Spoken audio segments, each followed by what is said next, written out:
public service announcement to my friends in the intoxicating hemp products business. Your certificate of analysis will not save you.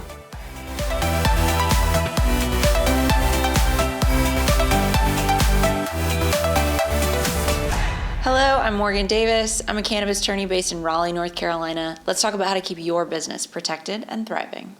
I don't mean to be harsh, but the Nebraska Attorney General is in the process of suing a whole bunch of companies in the state of Nebraska for misleading the public. Now, why do we care about what's happening in Nebraska? Because what he's doing could be happening anywhere in the United States. For the last couple of months, the Nebraska law enforcement, at the request of the Attorney General, has been confiscating purchasing products, doing a controlled buy, of Delta-8 products and other intoxicating hemp products across the state of Nebraska. And they sent them all off for testing. And of all the products that were tested, only 15% of them came back matching what was on the label.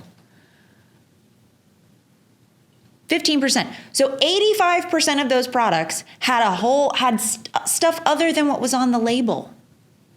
Guys, that's bad for everybody.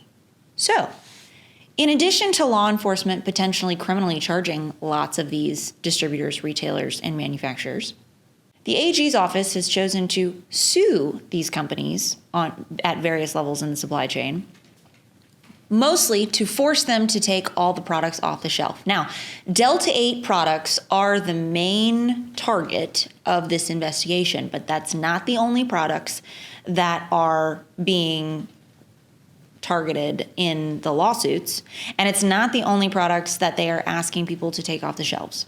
The problem in the eyes of the Attorney General's office is that if only 15% of these products match what's in them is what's on the label, then these companies are maximizing financial gains by misleading the public to believe that these products are something that they're not.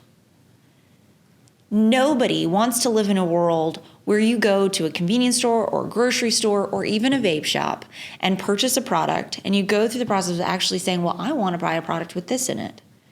And then you come to find out that that product doesn't have it in it. And wouldn't you hate it even more if you came to find out that the vast majority of the products in that store didn't have in them what was on the label?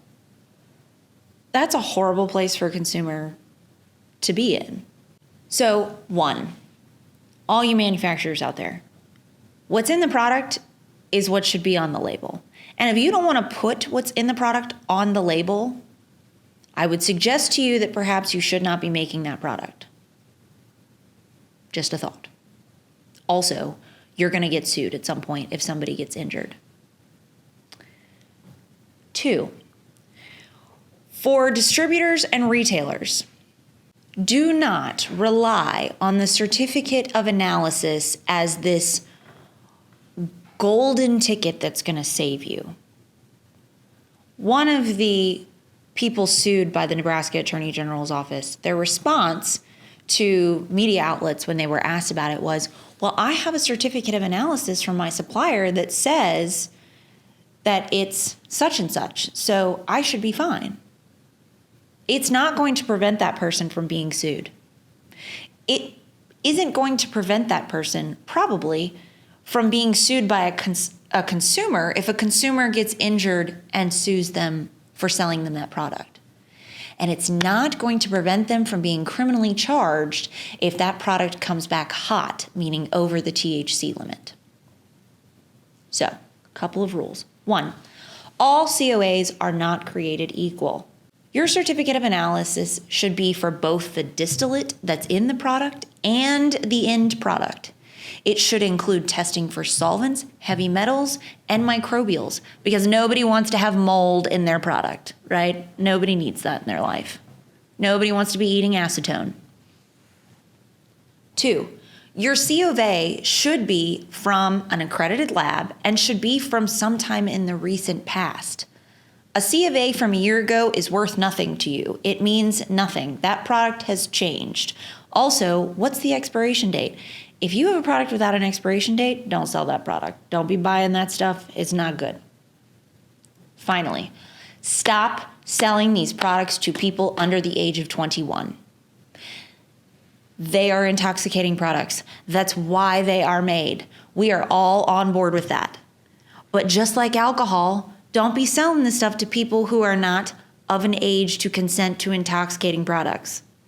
And I'm sure there's going to be a lot of people who push back on me. But 90% of the time, when these investigations start, when raids happen, when law enforcement is involved, it's because a teenager or a child got their hands on these products and they shouldn't have, and they got sick. And then everybody gets upset because it's not meant for children.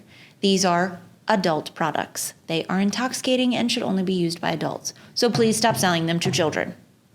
At the end of the day, if you're a supplier, if you're a retailer, if you're a manufacturer and you're not sure, give us a call. We'll help you walk through the steps and the questions you need to ask yourself when making a product, when deciding whether or not a certificate of analysis is good, when contracting with your supplier and trying to decide, should I trust this product? Should I not trust this product? What am I looking for? We can help you go through that process so that you don't end up being one of the companies in Nebraska that's currently getting sued by the Attorney General's office and might end up getting criminally charged.